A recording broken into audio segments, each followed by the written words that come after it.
so we should be able to get this then recorded. Thank you guys all so much for being on our last of August Coaching to Confidence series. I cannot believe that August is already going to be done at the end of the week.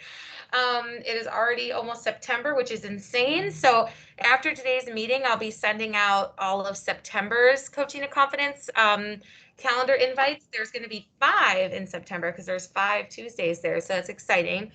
But I would love to introduce Mark Jacobson. He is going to be our guest speaker today.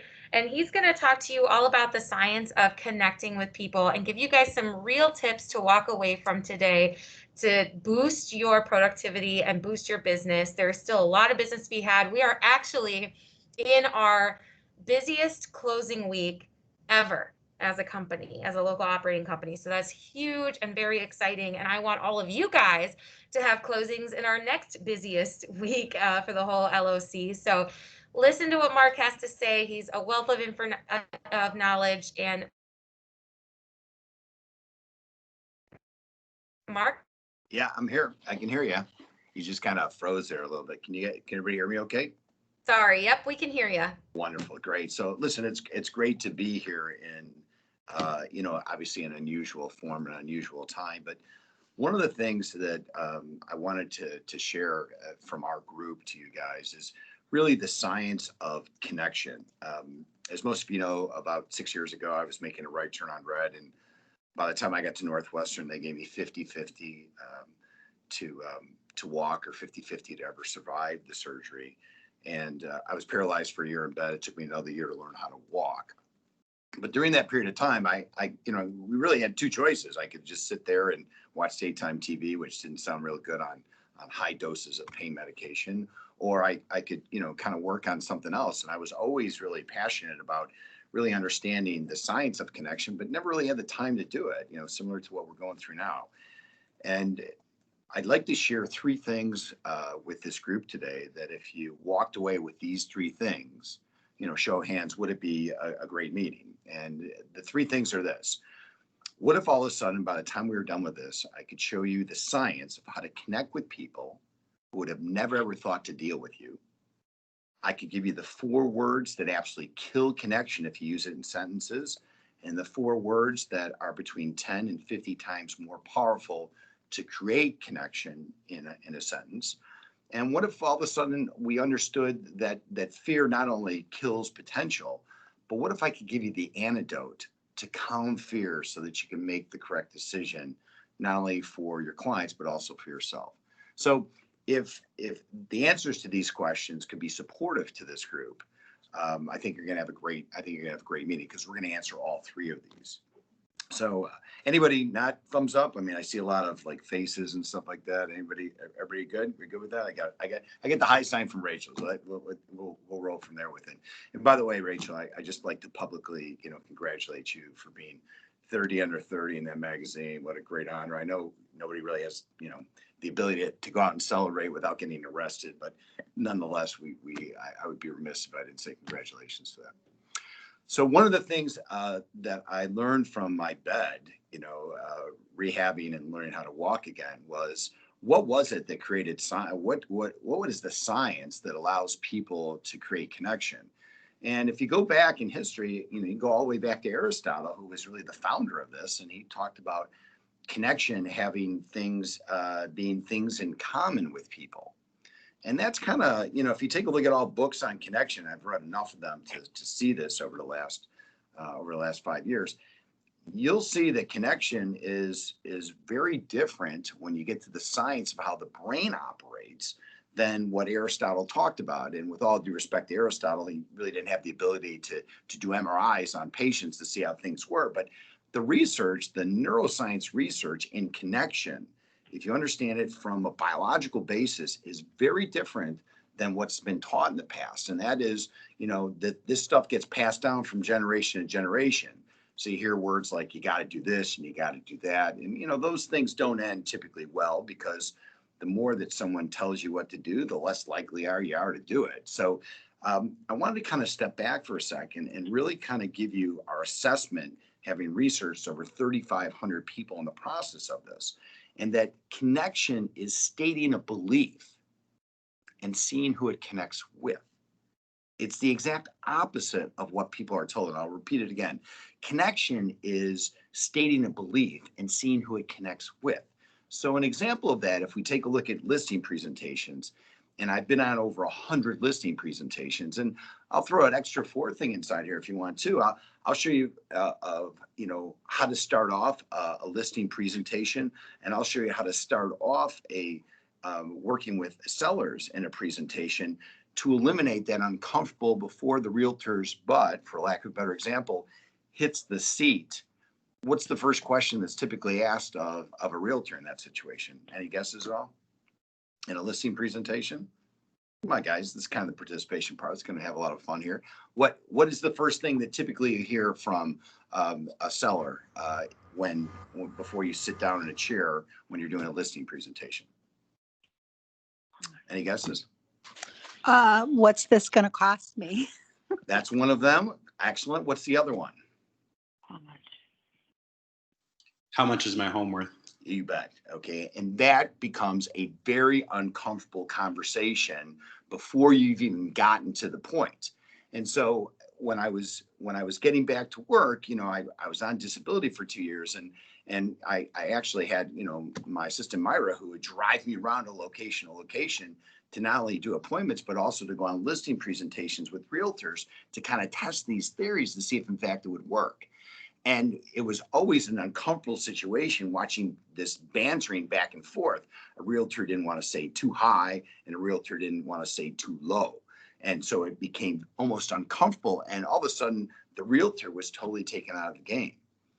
So what we found is when somebody would make this statement, they would say something that I'll get back to, and we'll leave this for the end for this group on how we go about solving this. So let me kind of fast backwards and go to the 4 words that absolutely kill connection. And you're going to find these words that we talk about are used an awful lot. And it usually takes a group of people to hold people accountable to get rid of them because they're so meshed in society. Any guesses on 4 words that kill connection? Any guesses at all? All right, so the first word is I. I is a death word. Use I too much in a conversation, you're going to find people check out real quickly. And I can show you that it is a biological response to the limbic part of a person's brain, which controls emotions, decisions, actions, and most of all, kills connection. We'll go to the words that are the antidotes in a second. The second one is help. I'm here to help you. And if you don't believe it doesn't work well, walk into a Walmart store and watch the Walmart greeter, as I did, ask you, welcome to Walmart, how can I help you? And watch people whiz by this person. Or think about it. Have you ever been in a grocery store and somebody comes up to you and says, or a department store, can I help you? What's your answer to that? No, I'm good, right? It's not like you woke up sleepwalking into your car and walking into a place not knowing what you're looking for, or having no idea what it is. It's a biological response because people don't want to feel as if they need help. So there's a word that's about 40 times more powerful in the brain if you can substitute. By the way, these words are really hard to substitute. As I said earlier, you're probably going to need a group around you to keep you in check because they're just words that we use over and over again. The next one is success. Hey, you should do this because you'll be successful doing that. Well, are you successful? Am I successful? I don't know how you quantify it. It's impossible to know whether a person's successful or not, but there's a word that every single person on this conference could get around in a second and go to a place on their own abilities. And then the last one is the word but. You did this right, you did this right, but. And there's nothing good coming after that. For guys who have never realized this, if you're out with a group of girls, you'll hear words like this. He's a really nice guy. And what's the next word, ladies? But. Okay, there's nothing good coming after that. There's a word that we can use that can make it over 100 times more powerful in the brain. These 4 words are so common in how people operate that they don't even know that they're using them anymore. And they're not even cognizant of the outcome of what this does biologically in the brain. Use these words enough, it's really easy to break connection. If you're out on a date for whatever reason, and it's not working well, drop these 4 words on it, and it will kill connection in a very quick ability. The date will be over very, very quickly with it. Well, once you understand the power of that, imagine you can understand the other side of it. So what 4 words would be used with it? Let's take I. What do you think would be a better word than I to use? You. You is not one of them. We. We is better. Okay, so I is good. We is better. What's the best one to use? Come on, this is the participation part. This is the fun part, guys. We're having fun today. I'm not selling workbooks. There's no PowerPoints. I mean, this is like a fiesta of a good thing. Because you're in partnership. Our. Okay, our is the best word to use. So I is good. We is better. Ours the best. 1 point for the managers. 1 point for the managers. You use I too much in a listing presentation, people will check out. They will check out, and you'll be able to pick up the body language with it.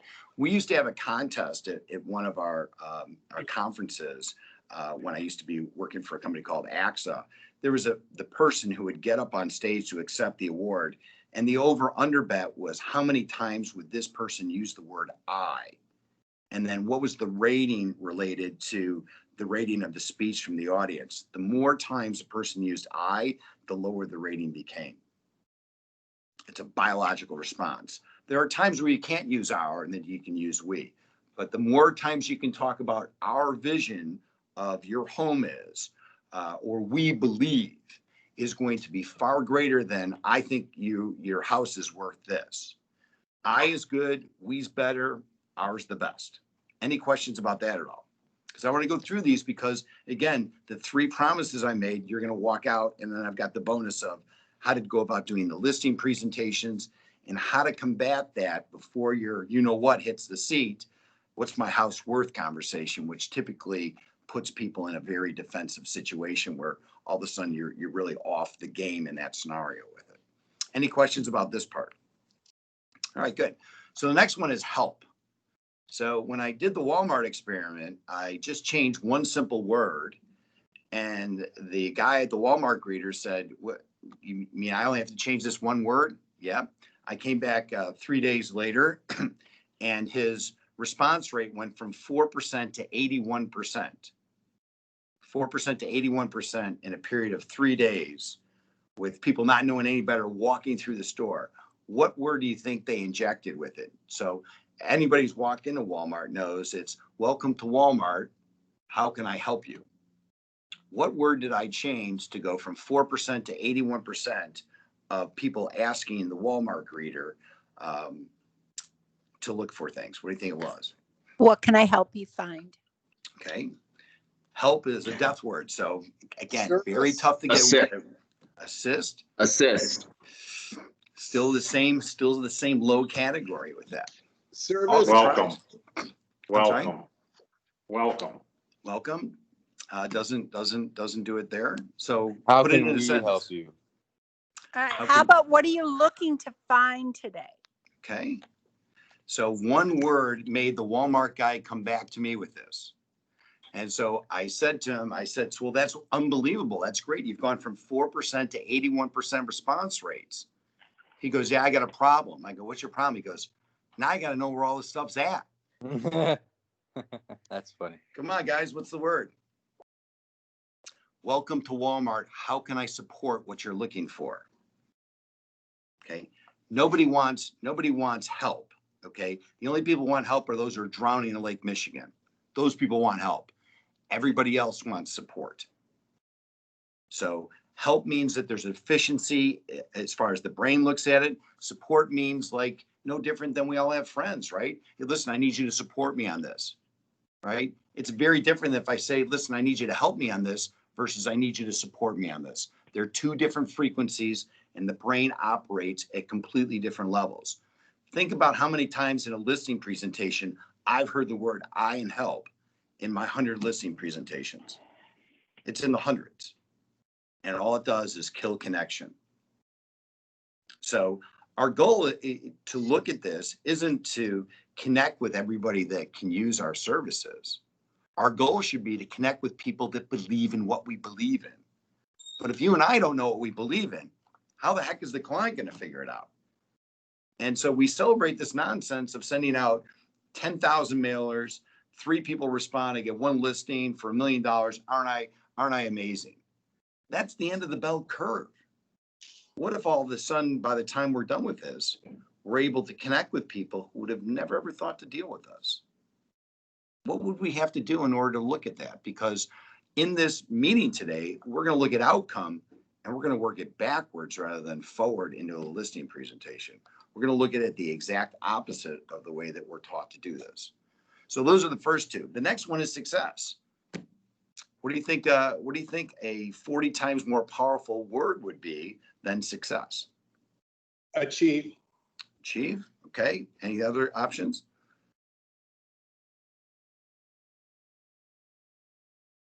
How about potential? Right? If I said, listen, I'm not here to sell your house. I'm here to unlock the potential of your home.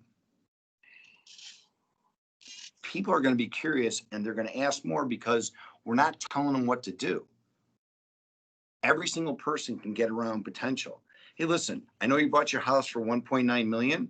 I bought IBM stock at 200 a share. It's at 120. I could put it on the market for $200 a share, but it's only worth 120 right now.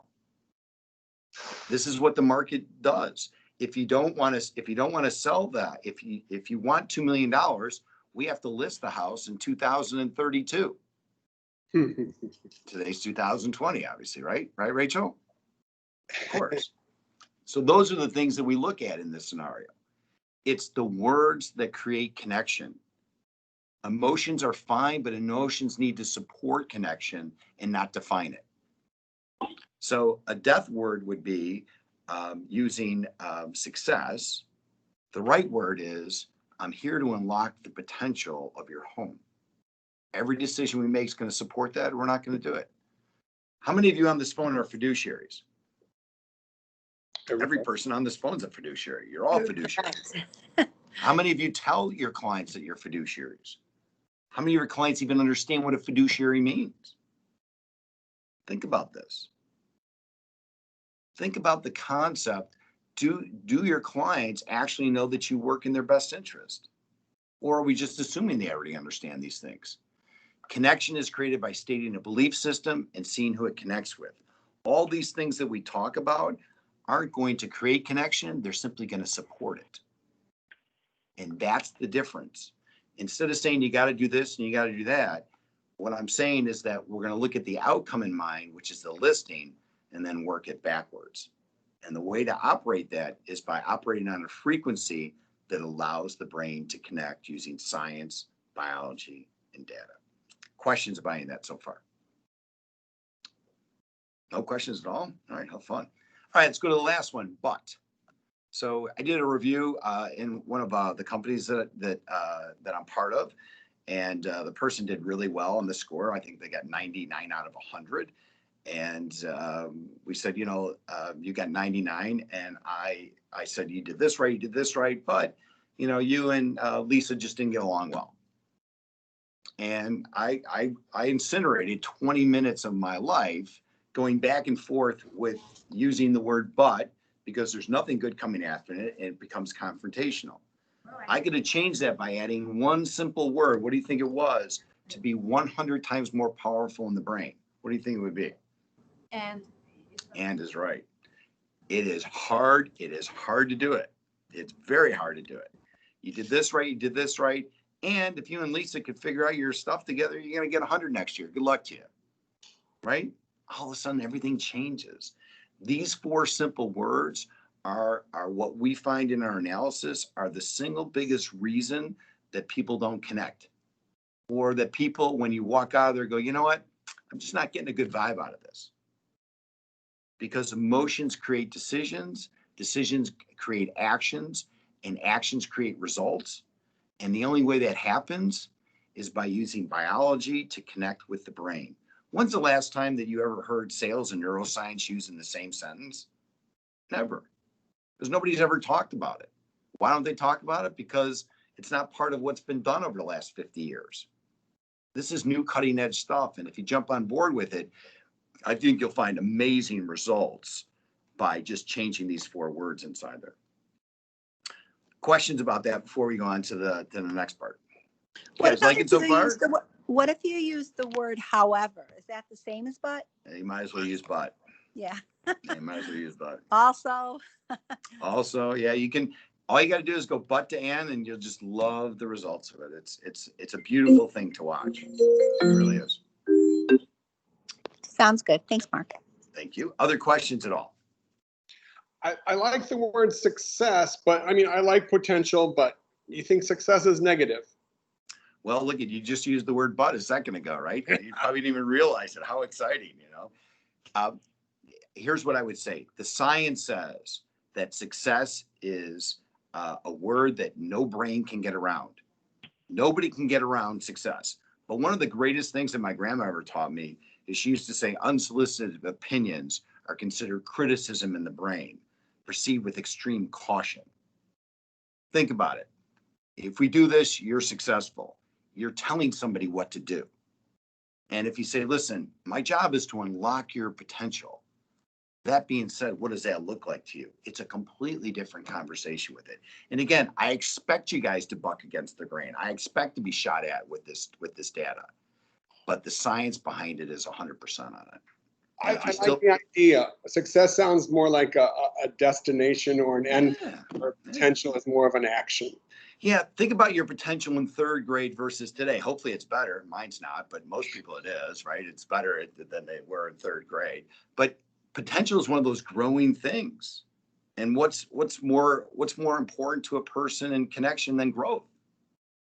Yeah. Growth can't be done simply by doing it one way. Growth has to be done by learning to live to your potential. That's why you just get better and better along the ways. Success means you're there. Potential means it's an individual thing. And every single person on this call, which what do we got 25 people on this call right now. If I said, listen, I'm here to unlock your potential, I'm going to have 25 people going in 25 different places as I watch their eyes fly up. If I could see you guys face to face. It happens every time, no matter if the audience is 2 or as large as 1,000 people that I did the keynote at E&Y. I don't tell it to impress you. I'm just saying it's a biological reaction. And this is part of the obsession and the study that I've had, you know, since the car accident. But if you're on a listing presentation, don't you want to show the client you're successful in doing what you're going to do for that client? Not potentially going to sell that home. You want to be successful in selling that home. Right. I think if you asked a client, do you want to be successful or do you want the potential, your potential unlocked by doing these things to maximize the home, the people would side on the right side every day. Oh, so you're talking price. Usually, okay, I got you. Price, I mean, look at it.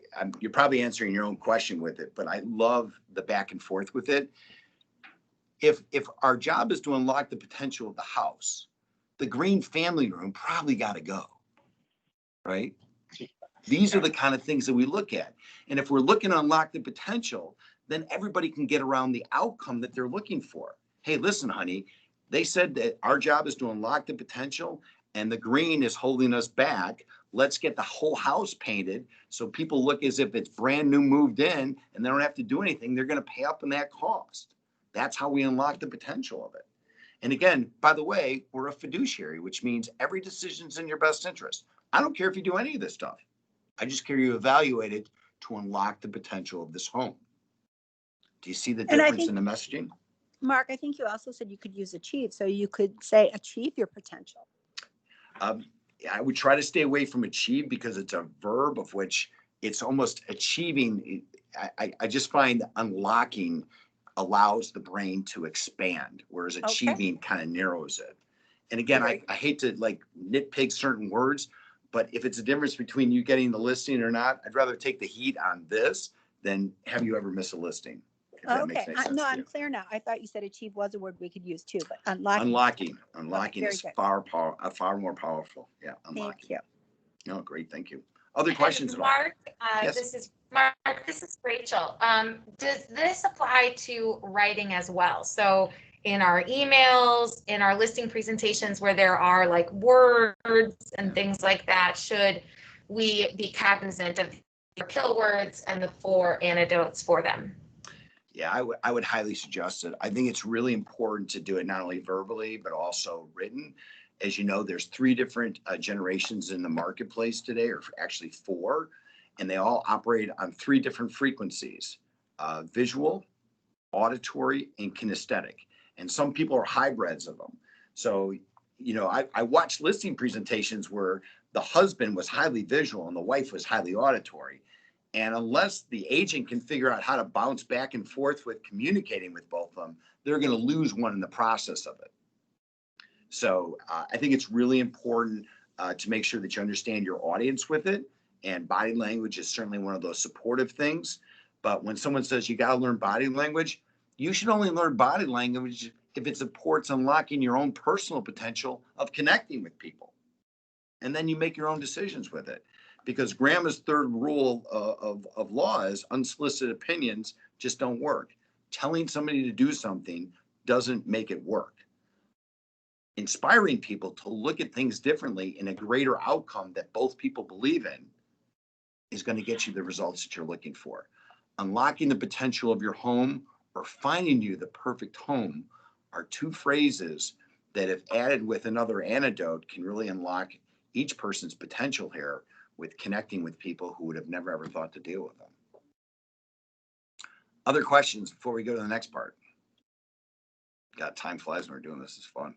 All right, the last part is the new book that I just finished is called The Science of Connection to Unlock Your Potential. I'm not here selling the books. I don't want you to buy the books. I want to talk to you about one of the things that we discovered that we're working with United Airlines now.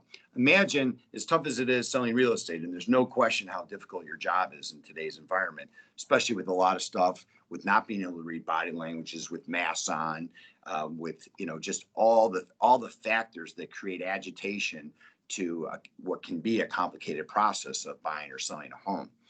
But just imagine all of a sudden that you had to sell prepaid airline tickets for United Airlines. Okay, that's the group I'm working with over there.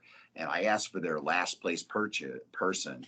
In a period of 12 months, with him understanding the science of it, I'm very proud to say Elliot Kunos is the #1 producer from last place in a period of 12 months. And again, I tell you this to understand that when you start using these science words and understanding that it is a belief system of how to run a meeting, it really goes an awful long way, down to the point where most companies don't teach people what to say on the phone, how to leave a message, what to do when they call back, or how to run a meeting. Outside of that, we're killing it in the sales industry. And it's everywhere with it. And so maybe the next time we can go into those things, because I don't have enough time for that. But the last thing I want to stress to you guys is fear is what kills potential. Write it down. Fear kills potential. But you're going to walk off this phone today with the antidote to kill fear. Would that be worth the meeting, do you think, today? Can I get like an amen maybe here or something like that? I feel like maybe I'm in church or something like that. Sure, I got would. Rachel's double thumbs up. Sure would. All right, so it turns out that fear is killed. So in order to get potential, which is what every single person on this phone is looking for, and we've all been down that road where we've worked a long day and there's just not another thing we could have done, and we can get to go to sleep knowing we did everything we possibly could. And that feels like a good day. Then there's other days where you work longer and accomplish nothing. And all of a sudden you've got that stress about you, like I'm just not doing enough of it. And so what it turns out is that in order to unlock a person's potential, you have to connect, of which we're just starting to talk about the basics of connection. But in order to connect with people, you have to answer this one question. Let's write it down. Why do you get up in the morning? And more importantly, why should anybody ever care? Why do you get up in the morning? And more importantly, why should anybody ever care? And the only way you can answer that question is not talking about how you're in the real estate business or how you're going to be better, faster, than stronger, because nobody cares about those things.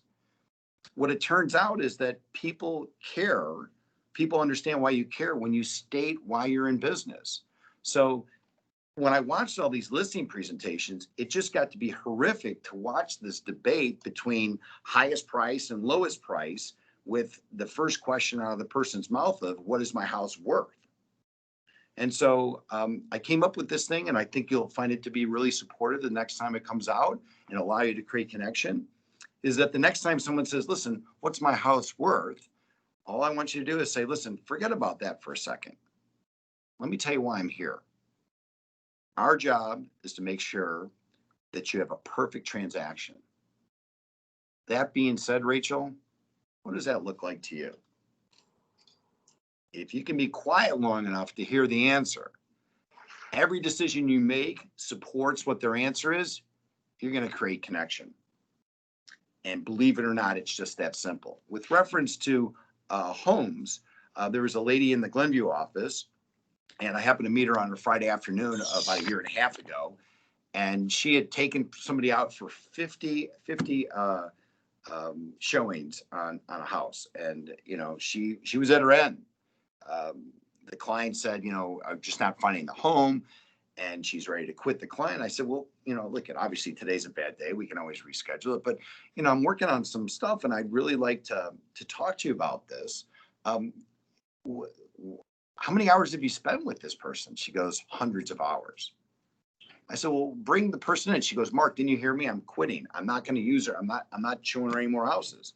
I said, well, I guess you got nothing to lose. How about another 15 minutes? So she came in on Saturday. I said, listen, before we get started, let me tell you why we're here. Our job is to make sure you find a perfect home. That being said, what does that look like to you? She laid it all out. I said, listen, we'll have 2 homes here tomorrow. And I got a kick underneath the table from the realtor. Like, what are you doing? You know, there's no home in that price range. And I said, well, what do you mean? She goes, Mark, she's pre-qualified for $750,000.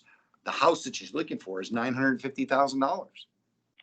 I said, well, is there any crime or law showing her a house that's more? She goes, no, but it's just not done that way. Remember, challenging the status quo is one of those ways to unlock potential. The first house we showed was $850,000. She loved it. The next one was $950,000. That was the perfect home. And we said to the lady that, listen, you're pre-qualified for $750,000. You're going to need another $50,000 in down payments in order to cover that. She said something to me that hopefully will kind of drive this conversation. She said to me this. She said, Mark, you get the house, or to the realtor, you get the house at $875,000. I'll figure out the $50,000. And she did. I think the house was $895,000. Again, an example of when you state what you believe in and you understand what they want. You know, we've all been on dates, and all of a sudden you ask the person on the other side of the table, you know, on our first date, what would you like to eat? And the person says, I'll have a piece of lettuce.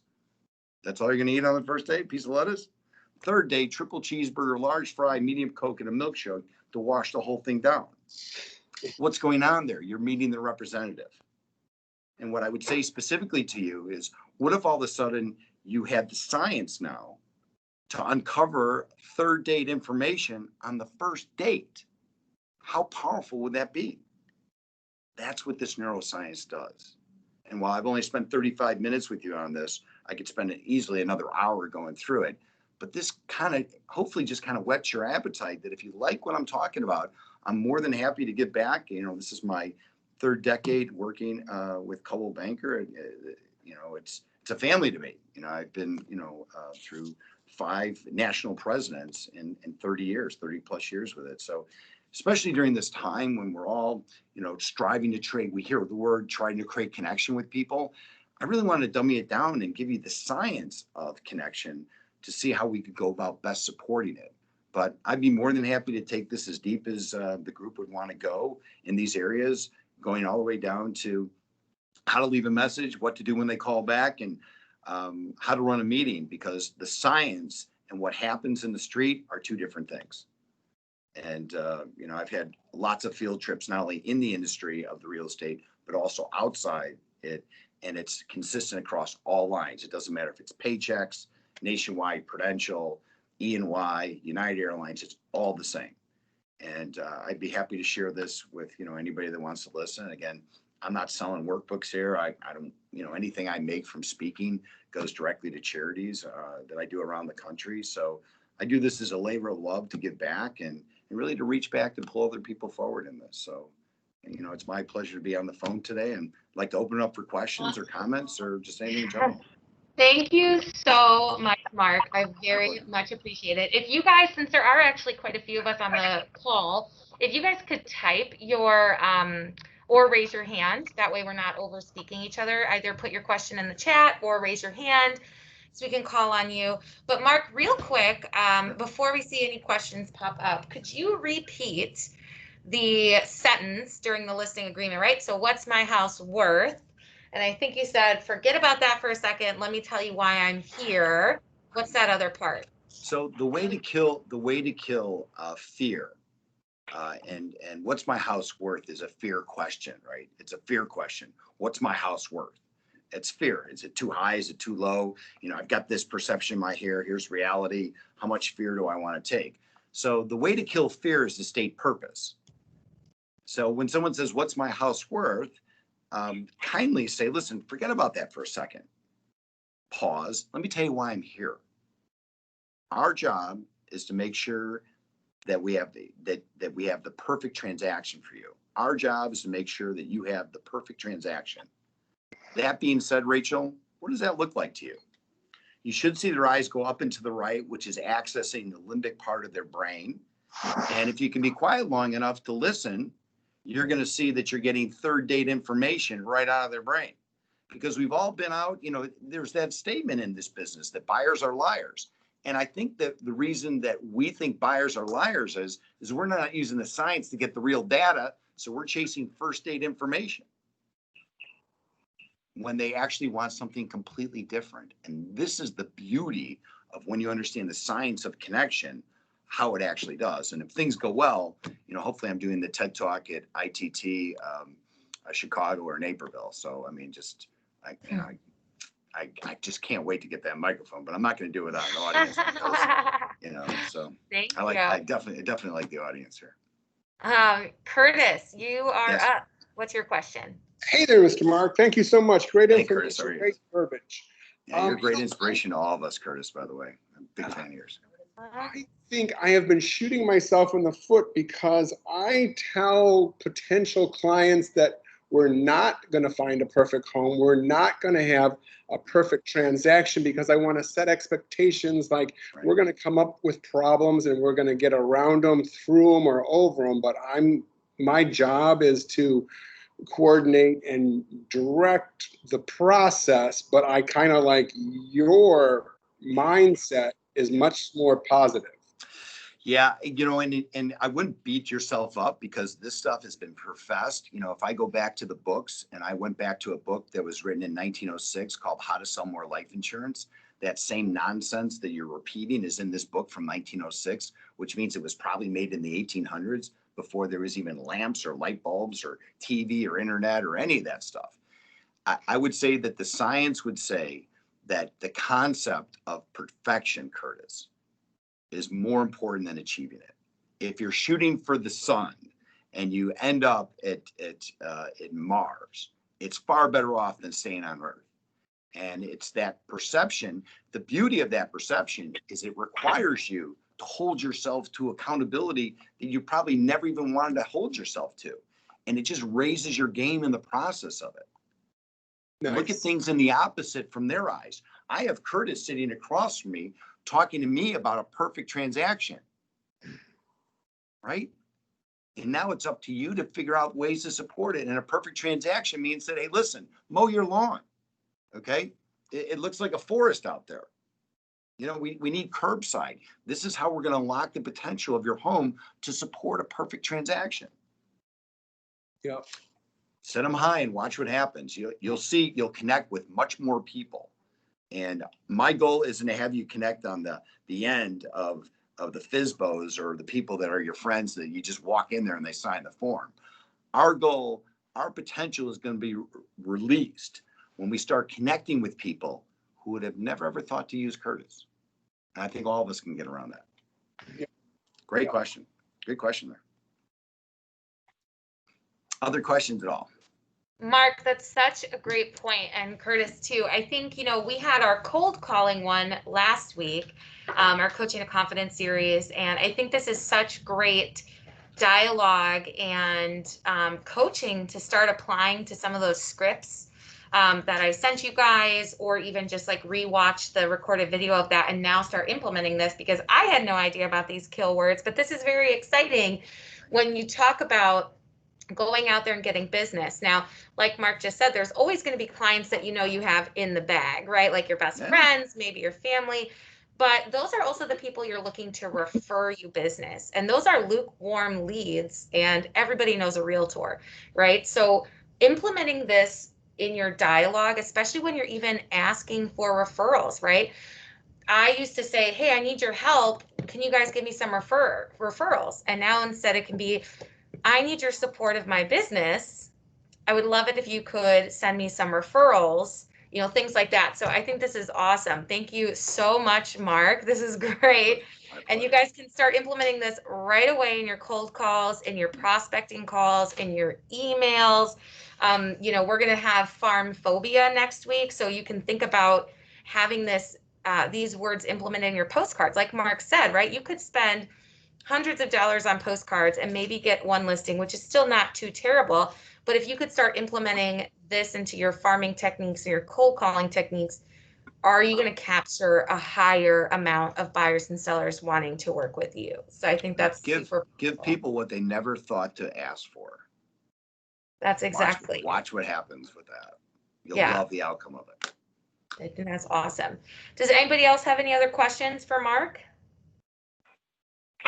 Maybe just a quick statement. I never thought of explaining, or I took it for granted that everybody realized that I was on their team. I never explained or told them I was their fiduciary. I never said, I'm on your team. I just figured that they realized I was on their team. So it's definitely one thing that I'm going to bring up and explain to them. Thank you very much, Mark, that I am your fiduciary.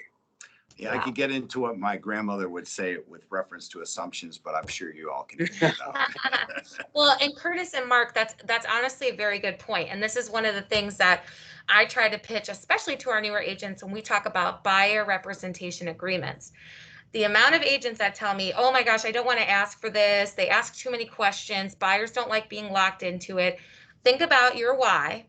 And think about what it is you're doing for them. The number one reason to get a buyer rep agreement signed, and the biggest reason why we have a listing agreement signed, is because those two agreements explain agency and explain that fiduciary responsibility we have to our clients. But again, a lot of people don't read, and it's easy for us to make an assumption. So it does need to be worked into your dialogue that you're explaining to them what it means. And at the beginning, it's very hard when you've shown 25 houses and you're trying to negotiate for the buyer, and you're telling them, well, this is the market value. It's hard for them to trust you at that point, because you've gone 25 houses deep and now you're trying to tell them they have to pay more than what they wanted to pay. You know what I'm saying? So start these conversations at the beginning of your relationship with your buyers and sellers, and make sure they know that your job legally, based on license law, is to make recommendations that are in their best interest. It's up to them to take them or not, but everything you're recommending is in their best interest as their fiduciary partner in this transaction. Yeah, imagine if, Curtis, as an example, you said, listen, if you're looking for a realtor, I'm the wrong person. What I am is I'm here as your fiduciary acting in your best interest. It's a completely different frequency in the brain. Yeah. Awesome. Well, thank you so much, Mark. This was great. This was some fire. I hope you guys are excited to go make calls, because you all should be making 5 calls a day to your sphere, which, right? Say it with me. 5 calls a day equals 3 appointments per week, equals 2 new clients per month. 5, 3, 2. This is going to be our mantra for the rest of the year, you guys. So go get it. Thank you so much to Mark. When I send out my roundup email on Friday, I'll include this video, and I'll also include Mark's contact information. So if any of you guys want to reach out to him, learn a little bit more about him and what he does with our company, you're more than welcome to. It's my pleasure. It's great to give back, and And thank you for allowing me to support you during these times. Okay. Thank you. See you guys. Thank you so See you later. much. Have Thanks, a great guys. rest of your day, You too. everybody. Bye-bye. Thank you, Mark. Thank you. Curtis. Thank you.